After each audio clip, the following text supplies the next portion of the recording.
Minamahal kong ina, sa tahanang puno ng pagmamahal at pag-unawa na siyang tanglaw ng puso't isipan, ang ina.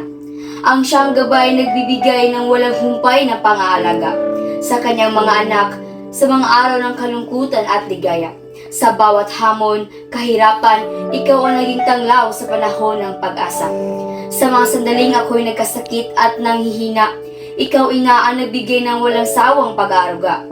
Nag-alaga't nagmahal sa akin ng walang sawa. Bawat haplos ng iyong mga palad, init ng pagmamahal ang nadarama. Hindi ka nagdadalawang isip na ako'y alagaan. Sa aking buhay, ika'y mahalaga. Ang iyong katawan sa akin ay pangalawang tahanan, nagbigay ng sigla't lakas sa aking karamdaman. Ang iyong kamay, ina, nagsilbing kadungan sa akin. Sa bawat yakap at halik mo naramdaman ko ang aking kaligtasan. Sa iyong pagmamahal, ako'y naging matatag at tuloy na lumalaban. Kahit sa aking sakit, sa iyong yakap ay mahigpit, ako'y kumakapit. Sa pag-alaga mong nagdulot ng lunas sa aking sakit, naramdaman ko ang pagmamahal ng walang kapalit. Sa pagmamahal mo ina, mundo ko'y naging marikit.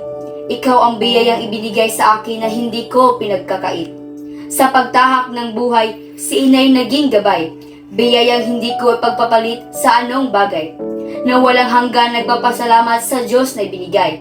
Pagmamahal na walang sino man ang makakapantay. Ang aking ina na siya ang aking inspirasyon at buhay.